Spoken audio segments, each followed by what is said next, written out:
어서오세요. 설방문고 박솔입니다. 잘 있었나요? 지금 밖에 비 와요. 내일도 모레도 올 예정이라고 일기예보가 떴습니다.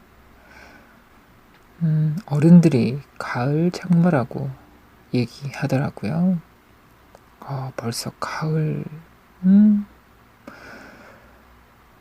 이럴 때는 모듬전에다가 막걸리 한 사발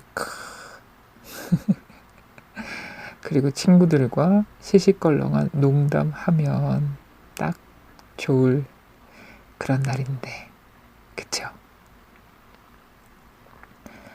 근데요, 그 농담이야말로 코드가 맞아야 되는 거 알죠?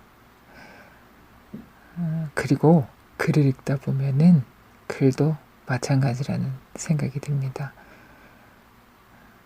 오랜만에 코드가 맞는 농담을 들은 것처럼 읽다가 막 웃었던 부분이 있던 책을 오늘 소개하려고 합니다. 김민철 작가님의 모든 요일의 기록입니다. 이렇게 써 있어요. 카피라이터의 시선으로 사로잡은 일상의 순간들. 그렇습니다. 작가의 원래 직업은 카피라이터예요. 남자 이름이지만 엄연히 여자라네요. 광고회사 TBWA의 크리에이티브 디렉터이세요. 그 엄청 유명한 작가이자 광고 크리에이티브 박웅현 작가도 이 회사 다니시잖아요. 그 뒤에 소감이 적혀 있어요. 김민철은 만날 사람이었다. 내가 출제했지만 내가 떨어졌을 시험을 김민철이 통과한 건 그래서 우연이 아니다. 17년째 만나고 있으면서도 만날 때마다 서로 킥킥거릴 수 있는 것도 우연이 아니다. 이렇게 작가님의 책에 대해서 써주셨는데 대단하신 분이네요. 카피라이터.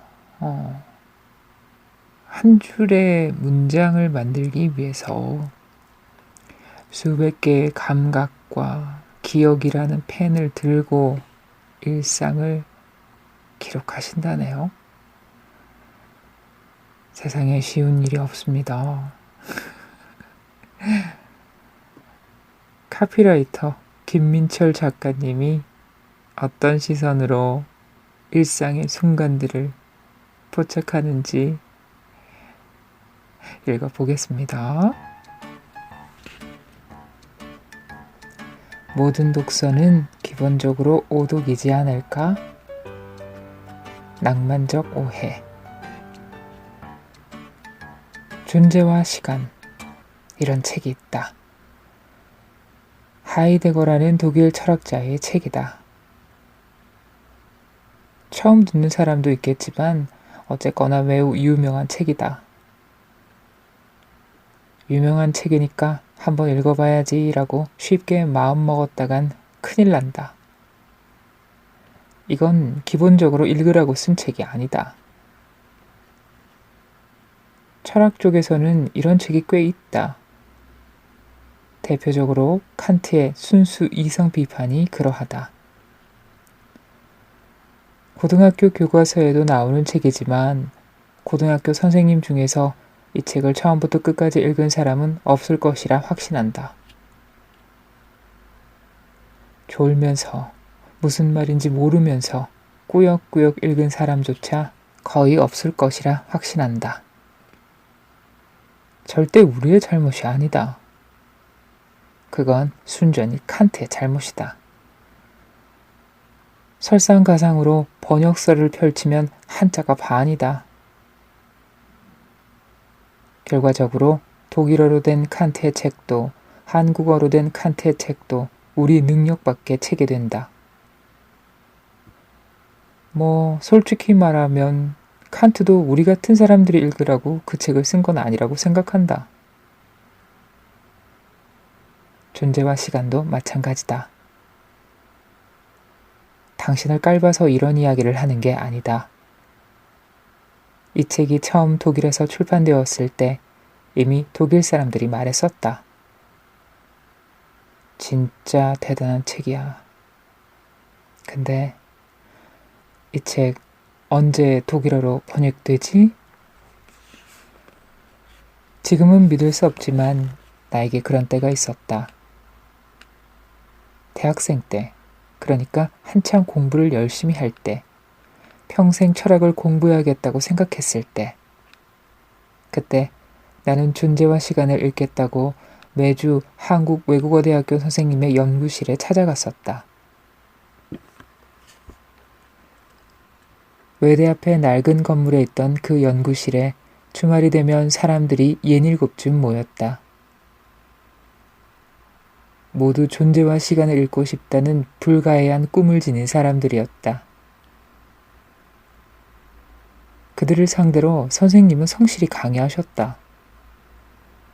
매주 2시간 넘게 돈도 안 받고 한 문장을 읽고 그 문장을 설명하고 그러다 보면 시간이 훌쩍 갔다. 한 페이지를 읽는데 2시간이 넘게 걸렸다. 그렇게 2년을 들었더니 진도는 겨우 200페이지를 넘기고 있었다. 어느 순간 철학도의 꿈을 접고 나는 회사에 들어갔다. 무슨 생각이었을까? 나는 회사 책상 앞에 존재와 시간을 꽂아두었다. 수업할 때가 아니면 펴보지도 않던 그 책을, 선생님의 도움이 아니라면 한 문장도 이해할 수 없었던 그 책을. 어느 날 퇴근을 준비하던 나는 가방에 존재와 시간을 챙겨 선생님의 연구실로 갔다. 몇 년이나 같이 공부하던 사람들인데, 몇 년이나 가르쳐준 선생님인데 회사에 들어갔다고 인사는 해야겠다는 생각이었다. 1년 만에 나타난 나를 사람들은 무척이나 반겨주었고 나는 그냥 돌아서기가 머쓱해 오랜만에 수업에 참석했다. 1년 만에 책을 폈다. 그리고 기적이 펼쳐졌다. 내 이야기였다. 1년 넘게 이곳에 오지도 않고 방황을 했던 내 이야기가 그 책 속에 있었다.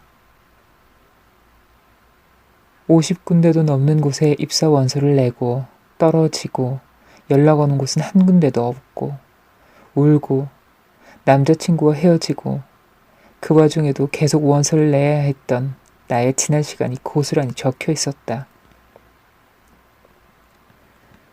어려운 말로 적혀 있었지만 나는 알 수 있었다. 내 이야기였다. 마치 이별 후에는 모든 노래 가사가 내 마음같이 느껴지는 경험과 비슷하달까? 어쩜 내 심정을 그대로 노래할 수 있을까 하는 심정으로 나는 하이데거의 존재와 시간을 읽어내려갔다. 그런 경험은 처음이었다. 늘 어렵기만 했고 늘 이해할 수 없었던 그 책이 드디어 내게 와락 안기는 기분이었다. 무려 존재와 시간이 나를 위로하고 있었다. 다른 책도 아니고 존재와 시간이 나를 위로하는 시간이 오다니.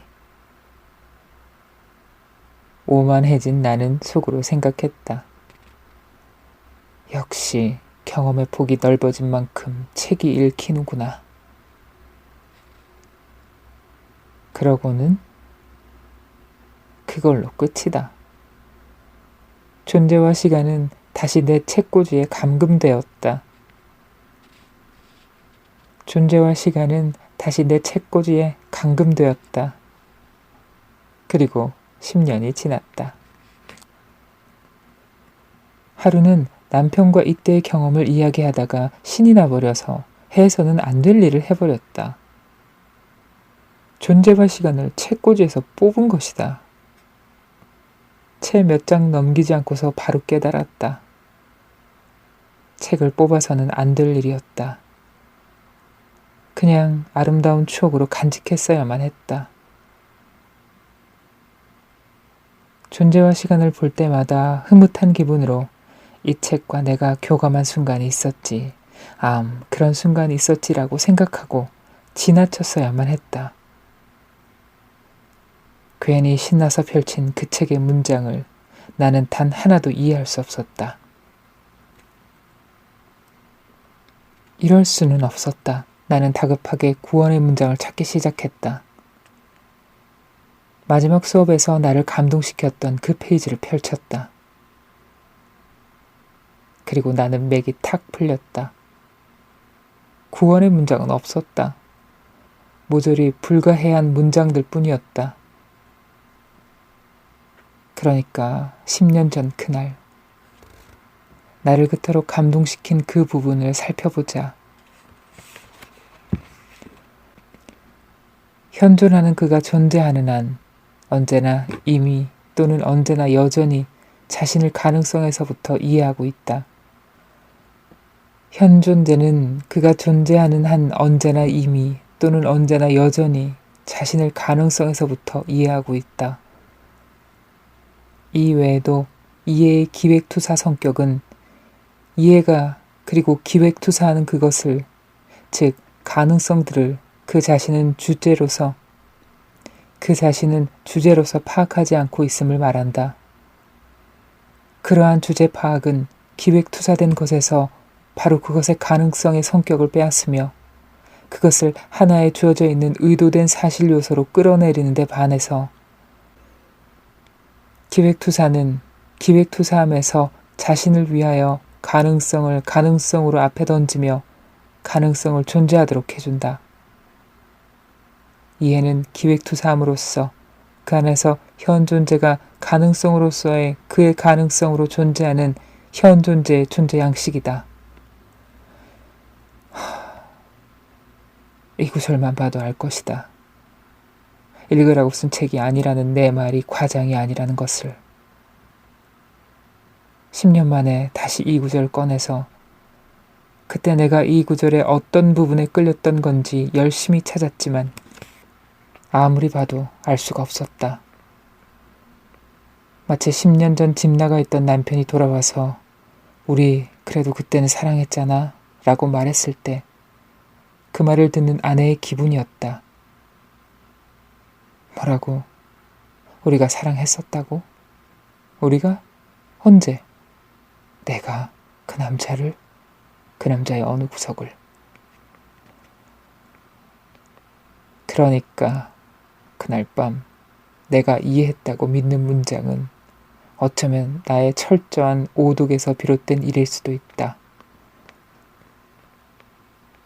선생님의 설명은 안 듣고 내가 내 멋대로 해석하면서 내 세계에 빠져버렸기 때문에 일어난 일일 것이다. 그러나 모든 독서는 기본적으로 오독이지 않을까? 그리고 그 오독의 순간도 나에겐 소중할 수밖에 없다. 그 순간 그 책은 나와 교감했다는 이야기니까. 그 순간 그 책은 나만의 책이 되었다는 이야기니까. 그때 나를 성장시켰든 나를 위로했든 나에게 새로운 세상을 열어주었든 그 책의 임무는 그때 끝난 거다. 지금 우리 집장에는 오독의 임무를 다한 책들이 다시 한번 오독의 기회가 오기를, 오독의 기회조차 잡지 못한 책들은 제발 자신에게 오독의 기회가 오기를 기다리고 있다. 그런 책이 어느새 5톤에 달한다. 그 책들의 존재가 우리에게 다가오는 시간이 있을까? 아마도. 네, 낭독을 들으셨습니다. 이 존재와 시간까지는 아닌데요. 저한테도 이런 느낌의 책이 있어요. 칼 세이건의 코스모스가 바로 그렇답니다. 어느 순간 너무 와닿는 문장이 있어서 그 두 권 책을 샀고요. 그리고는 뭐 그 이후에 저렇게 저를 쳐다보면서 책꽂이에 꽂혀 있습니다. 언제나. 그래서 굉장히 공감이 됐어요. 그리고 모든 책들은 기본적으로 오독이 많지 않을까? 이런 것도 동의합니다. 그 코스모스를 오랜만에 꺼내서 한번 쓰다듬고 얼른 집어넣었어요. 뭐 어떻게 공감되는 것 같더니 굉장히 뒤로 가면 어렵더라고요. 우주에 대해서는 네.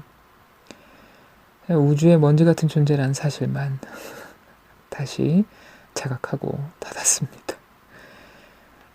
요 뒷부분에 작가가 소설을 읽는 이유를 적어놨는데 너무 멋있는 것 같아서 저도 어디 가서 누가 소설을 읽는 이유에 대해서 이제 얘기를 하면 저도 그 문장을 얘기하면서 멋진 척 한번 해보려고 잘 기억해 놓으려고 합니다. 역시 그 책을 많이 읽고 쓰고 해야겠네요. 글 덕분에 저의 소소한 일상도 재미있게 볼 수 있는 눈을 잠깐이나마 가질 수 있었습니다. 그리고 기억도 저 멀리서 가지고 올 수 있는 시간이었고요. 여러분들한테는 그 건드리지 말아야 될 존재의 책이 있습니까? 어떤 책인가요? 그런 책이 있다면 오늘은 한번 꺼내서 쓱 쓰다듬어 주시죠. 그리고 다시 넣어요. no. 펼치지는 말고요. 저는 다음 시간에 또 좋은 책 들고 찾아올게요.